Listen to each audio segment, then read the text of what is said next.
Boa noite a todos. É com muita alegria, com imensa satisfação que eu estou aqui gravando esse áudio sobre espiritismo, que realizando um sonho, estou realizando um sonho, estou um pouco nervoso, é a primeira vez que eu faço algo do tipo, mas estou muito feliz. Quem me acompanha, quem está perto comigo, quem está perto de mim sabe que, nossa, quando me foi feito o convite, eu fiquei feliz, eu fiquei eufórico, eu fiquei, nossa, numa alegria. Ao mesmo tempo com medo, porque pensei muito em recusar, pensei demais em recusar. Eu falei, não vou recusar de cara não. Eu vou dar uma folheada aqui. Peguei o Evangelho segundo o Espiritismo, comecei a dar uma folheada, olhar uma coisa, olhar outra, ler uma coisa ou outra. Até que eu achei uma frase interessante. Ajuda-te a ti mesmo, que o céu te ajudará. Eu falei, não vou recusar não. Vou realizar um sonho, vou realizar um desejo meu e vou fazer o meu melhor. E é sobre esse tema que a gente vai falar hoje. Capítulo 25 do Evangelho segundo o Espiritismo. Ajuda-te a ti mesmo, que o céu te ajudará. Pedi e se vos dará. Buscai e achareis. Batei à porta e se vos abrirá. Porquanto quem pede recebe, quem procura acha. E aquele que bata à porta, abrir-se-á. Mateus capítulo 7, versículo 7. Se observarmos as palavras pedi, buscai, batei, todas demonstram ação. E não só isso, todas demonstram que tem alguém mandando a gente agir. Quem é esse alguém? Jesus, que são falas dele, né? E então, assim, ele está falando que a gente precisa agir. Ele está falando que a gente precisa fazer a nossa parte.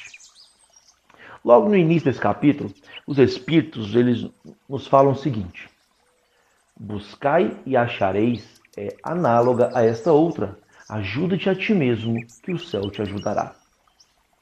Que na passagem bíblica deixa claro que a gente não está sozinho, que a gente não está abandonado, que não estamos largados, que a gente não está aí solto ao acaso, né? Porque completa, falando, quem pede recebe e quem procura acha. Aquele que bata à porta abrir-se-á. Bom, já faz a gente pensar o seguinte, que tem alguém para ajudar a gente, né? Que na hora que a gente pedir vai ter alguém para dar, que na hora que a gente vai procurando vai ter alguém para ajudar a encontrar, na hora que a gente bater a porta vai ter alguém para abrir a porta. E quem é esse alguém? Jesus, né? Que Jesus está sempre nos auxiliando, sempre para nos dar o que a gente pede, sempre para nos ajudar a encontrar o que a gente busca e sempre para abrir a porta quando a gente bate. Simão Pedro, mas não é o apóstolo da Bíblia, não. É o palestrante espírita mineiro. Gosto muito de escutar as palestras dele. Há pouco tempo ele fez uma live sobre o cego de Jericó, o Bartimeu, que pode ser encontrado em Marcos, capítulo 10, versículo 46 a 52, Mateus, capítulo 20, versículo 29 a 34, e Lucas, capítulo 18, versículo 35 a 43. Que dentre várias informações esclarecidas por ele a respeito dessa passagem, Simão deixa claro o seguinte: que Bartimeu, ao saber que Jesus passava por ali, ele começou a gritar, chamando: Jesus, filho de Davi, tenha misericórdia de mim. E a multidão, Jesus normalmente andava com a multidão, né? A multidão que estava ao redor de Jesus mandava Bartimeu calar a boca, tentava abafar o som dele. Aí a gente consegue ter uma ideia, né? Se hoje em dia o mendigo já sofre bastante, imagina naquela época. Mas ele gritava mais e mais, insistia mesmo. Até que Jesus, certamente já sabia da situação, mandou que Bartimeu se levantasse e fosse até ele. Bartimeu levantou, jogou fora a sua capa e foi. E só um parênteses, essa capa é o que representa a permissão para ser mendigo naquela época, naquela região. Não era só ser mendigo, você tinha que ter uma permissão. E é representada por essa capa. Bom, Jesus podia muito bem ter ido até Bartimeu mais uma vez. E eu falo mais uma vez porque Jesus já está conosco, né? Inclusive por intermédio dos colaboradores do bem, que são o nosso anjo guardião, o nosso mentor espiritual, os nossos amigos da espiritualidade, né? Que está conosco só para guardar o momento exato para nos ajudar. Mas eu falo que Jesus poderia ter ido, porque, poxa, Bartimeu era cego, né? Mas não. Pelo contrário, Jesus mandou que Bartimeu fosse até ele. Então, se a gente observar bem essa passagem, em todo um instante, Bartimeu teve que agir, teve que fazer a sua parte. No início, quando ele escutou o barulho, o alvoroço, perguntar, né? Deu o impulso, a curiosidade de perguntar quem estava vindo. E depois, ao gritar, depois ao insistir, mais adiante, ele teve que levantar, jogar fora sua capa de mendigo e ir até Jesus. Onde ele respondeu que o que ele queria era ver. Porque Jesus, quando Bartimeu chegou, Jesus perguntou: o que você quer? Bartimeu, eu quero ver. Aí tem toda uma explicação, né, que Jericó era uma cidade responsável pela economia. Tem toda uma explicação que foge do tema. Mas Jesus, que não era bobo nem nada, né, conhecia o sentimento mais íntimo de Bartimeu. Da mesma maneira que Jesus, ele nos conhece melhor que nós mesmos. Então Jesus o ajudou. Jesus abriu a porta, deu a ele o que ele procurava, pois, como está descrito na Bíblia, dando continuidade à passagem do capítulo: qual homem dentre vós que dá uma pedra ao filho que ele pede pão, ou, se pedir um peixe, dar-lhe-á uma serpente? Ora, se, sendo maus como sois, sabeis dar boas coisas aos vossos filhos, não é lógico que, com mais forte razão, vosso Pai que está nos céus dê os bens verdadeiros aos que lhes pedirem? Mateus capítulo 7, versículo 8 a 11. Então, com Jesus não ia ser diferente, né? Ainda mais Jesus, que cumpriu as Escrituras, e ele não era tão bom quanto Deus, mas, segundo ele mesmo, né? Mas foi o melhor que já passou pela Terra, como está descrito na questão 625 do Livro dos Espíritos. Qual o tipo mais perfeito que Deus tem oferecido ao homem para lhe servir de guia e modelo? E eles responderam: Jesus.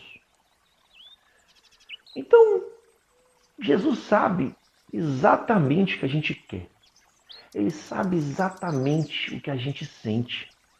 E não é só o que sai dos nossos lábios, da nossa boca, mas o que a gente quer de verdade, o que a gente quer realmente, com todas as nossas forças. A ponto da gente não conseguir ficar parado, a ponto da gente não conseguir ficar esperando que alguém faça por nós. A ponto de fazer com que a gente vença as nossas fraquezas, vença a nossa preguiça, a ponto de fazer a gente sair da zona de conforto, fazer a gente agir, fazer a gente levantar, fazer a gente jogar fora a nossa capa de mendigo, para caminhar e sermos ajudados pelo céu.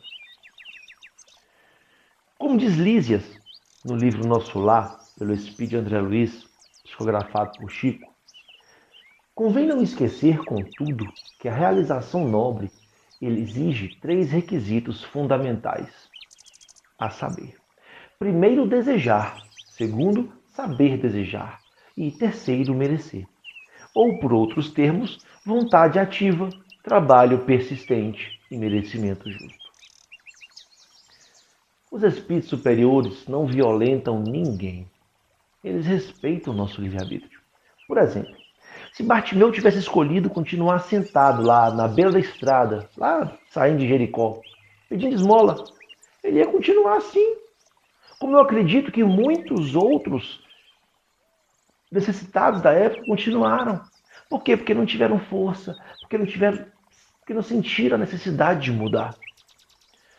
Sei que muitas vezes não é fácil. Sei que muitas vezes, cara, nossa, parece impossível. Mas só depende de nós darmos o primeiro passo. Porque a gente é filho de Deus e, como já foi dito, Ele é o melhor pai, é o melhor pai que existe. Ele é melhor do que qualquer outro pai. Ele não coloca fardos que a gente não possa carregar. Pelo contrário, ele dá o que a gente pede. E o progresso é uma lei inevitável, porque é uma lei divina. Por isso, não tenho dúvida que a gente vai conseguir. No livro Missionários da Luz, pelo Espírito André Luiz, também psicografado por Chico, Alexandre, que é a entidade que instruía André Luiz, ele fala o seguinte: se permanecermos arraigados às exigências do conforto, talvez venhamos a olvidar as obrigações do trabalho. E ainda pergunta: teríamos recebido o corpo ao nascer apenas para repousar? E um pouco mais na frente, outra passagem, ele comenta o seguinte: devemos aproveitar das bênçãos que recebemos, porque inegavelmente toda cooperação exterior pode ser interrompida e cada filho de Deus é herdeiro de possibilidades sublimes e deve funcionar como um médico vigilante de si mesmo. Onde também ele fala: não há privilégios na criação. Existem os trabalhadores fiéis, compensados com justiça, seja onde for. Isso é interessante, né? Porque muitas vezes a gente para e pensa: nossa, mas fulano tem isso, fulano tem aquilo. Primeiro que a gente não sabe a luta que ele está passando, né? A gente não está na pele dele para saber por tudo que ele está passando, né? E segundo, Deus é justo. Então não tem por que a gente ficar questionando, falando nada, né? Muita gente, inclusive eu, comete o erro de pensar que para ser assistido pelo céu, a gente precisa fazer algo grande, algo excepcional, colossal. E não, a gente precisa só agir, só começar, só dar o pontapé inicial, onde eu me atrevo a dizer que Deus, que é tão misericordioso, até para isso ele nos ajuda. Mas tem que partir da gente, esse impulso verdadeiro. Não adianta mentir, né? Para Deus, para Jesus, não existe mentira, né? Mentira é aqui, um planeta de provas e expiações. Então, na certeza de que a gente, ao começar a agir, que quando eu falo que Deus nos ajuda, que até esse senso, né? Esse senso, essa vontade de querer mudar, de querer melhorar, foi posto em nós por Deus. Então, até nisso Deus nos ajuda, nesse pontapé inicial. No mesmo capítulo 25 do Evangelho, os Espíritos nos dizem que o trabalho é uma necessidade. Ele disse: procure e acharás, trabalha e produzirás. Dessa maneira serás filho das tuas obras. Terás delas o mérito e serás recompensado de acordo com o que hajas feito. Deus é a justiça na sua mais pura perfeição. Mas como assim? Onde que entra trabalho aí, meu Deus do céu? Bom, na questão 675 do Livro dos Espíritos, define que toda ocupação útil é trabalho. Então, como Deus nos fez com capacidade de raciocinar, com capacidade de amar, a gente soma, né? Com as dicas lá que Lises nos deu, de vontade ativa, trabalho persistente, bom, a consequência é o merecimento justo. Trabalho. Trabalho é uma lei da natureza. A gente observar desde os primórdios que o homem precisa agir para sobreviver. No início, pensava apenas a respeito da alimentação, manutenção da espécie. Depois, com o passar dos tempos, né, devido ao desejo incessante do melhor, de buscar o melhor que nos foi dado por Deus, desejo esse de evoluir, já que evolução é filha do trabalho e, consequentemente, uma outra lei da natureza, querendo ou não, a gente vai evoluir. No muito, a gente consegue atrasar um pouquinho essa evolução, ficar estacionado. Então, com base nesse desejo, a gente começa a buscar conforto, começa a buscar melhor qualidade de vida, começa a melhorar a medicina. Tudo isso por meio de pesquisa, por meio de estudos, e pesquisas e estudos que nos eleva à razão, que ajuda a lapidar a nossa moral. Pois como também nos falam os Espíritos, as necessidades do corpo sucedem às do espírito. Depois do alimento material, precisa ele do alimento espiritual. É assim que o homem passa da selvageria à civilização. Joana de Ângeles, no livro Leis Morais da Vida, psicografado por Divaldo, ela ensina a gente que o trabalho é, ao lado da oração, o mais eficiente antídoto contra o mal, porquanto conquista valores incalculáveis com que o espírito corrige as imperfeições e disciplina a vontade. Já Emmanuel, no livro Confia e Segue, psicografado por Chico, fala que o trabalho é condição de felicidade. O que ao ligarmos os pontos fica fácil de compreender, pois trabalho é toda ocupação útil. Bom, a gente está na busca de conquistar algo, então a gente está com uma ocupação, né? Que por mais difícil, chato, problemático que seja, a gente tem a certeza da ajuda do céu, que a gente não está sozinho, que tem alguém para ajudar a gente, que foi Jesus que confiou isso para a gente. Então, se a gente age no sentido dessa conquista, a consequência não pode ser outra a não ser a felicidade de uma meta alcançada, de um objetivo alcançado. E ganhando de lambuja aí a evolução, né? Porque à medida que a gente trabalha, a gente cresce, a gente evolui junto. Quer ver outra parte que ajuda a gente a compreender melhor o fato de trabalho ser felicidade? Quem são os que mais trabalhavam em nosso lar? Para quem já leu o livro. O governador. É o que mais trabalhava. É o único que não descansava, que não parava. Que só de ter esse cargo de governador de nosso lar, ele tinha que ser o espírito mais evoluído, tanto em razão como em moral, de acordo com a política deles lá. Mas eu vou um pouco mais além. Porque pode falar, é só o governador de uma cidade espiritual. Então eu vou um pouco mais além. Nas falas dele, Jesus, em João capítulo 5, versículo 17. E Jesus lhes respondeu: meu Pai trabalha até agora, e eu trabalho também. Bom, alguém acha que Deus, que Jesus, ou qualquer outro ser evoluído vai estar fazendo algo que o prejudicaria? Vai estar fazendo algo que o faria mal? Ou melhor, vai estar fazendo algo que seja indiferente, pelo menos, que não tenha pontos positivos? Não, né? Os espíritos já nos deixaram claro que os espíritos superiores não perdem tempo. E esse fato ainda demonstra o seguinte: demonstra que também a evolução não acaba, né? Porque evolução é filha do trabalho. Mas, então Deus está evoluindo? Porque Deus continua trabalhando? Não. Não é evolução de Deus, porque Deus é perfeito. Deus segue trabalhando incessantemente por amor a nós. Mas a evolução também de Jesus, que além do amor, dá continuidade, né? Emmanuel fala um pouco mais, agora no livro Caminho, Verdade e Vida. Em todos os recantos observamos criaturas queixosas e insatisfeitas. Quase todas pedem socorro. Raras amam o esforço que lhes foi conferido. A maioria revolta-se contra o gênero de seu trabalho.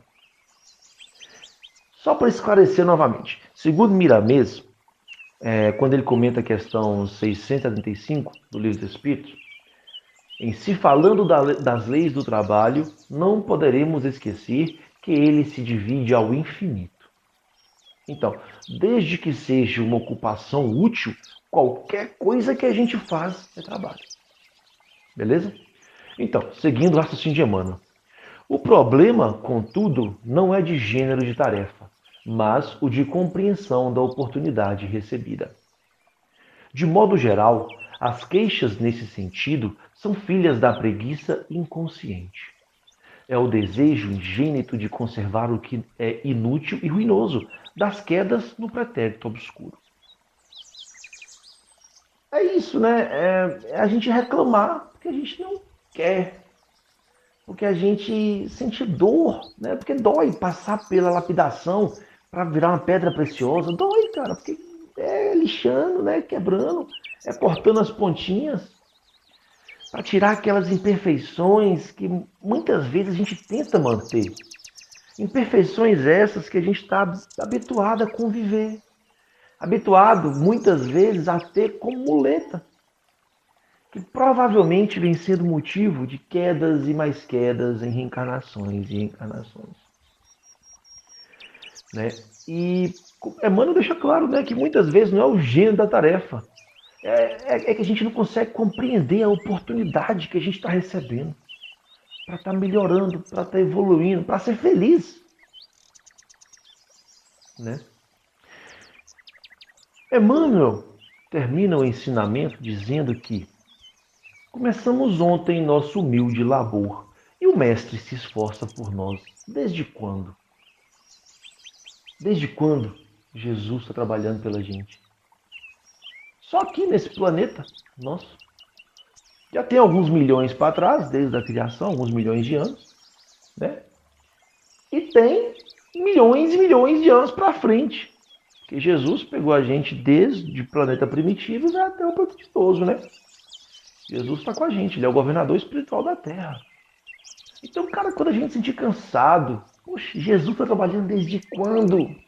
Quando a gente achar que não consegue, poxa, Jesus falou, vem, eu vou te ajudar, eu estou com você. A gente só precisa agir. Para finalizar, eu tomei a liberdade de ler um pequeno poema do livro Relicário da Luz, psicografado por Chico, por espíritos diversos, mas esse poema específico é pelo espírito de Casimiro Cunha.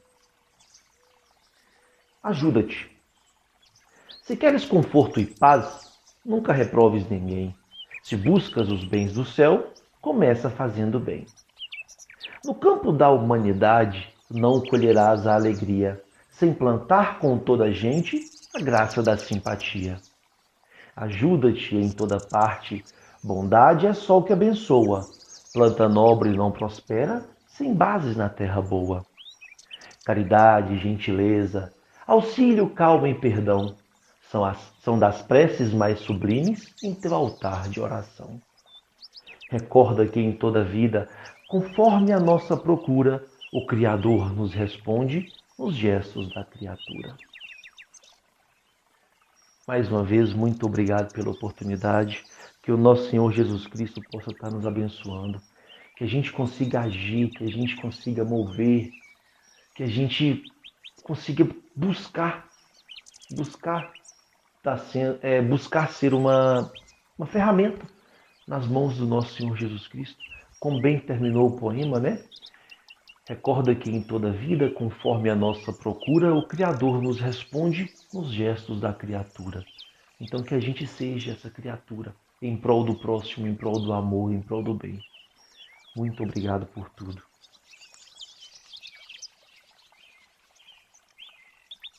Para apoiar o nosso canal e fazer com que o YouTube indique para outras pessoas, se inscreva, clique em curtir e ative o sininho. Assim você ficará por dentro de todas as novidades. Ah, comente embaixo também. Vou adorar ler o que você está pensando. Grande abraço, fica com Deus.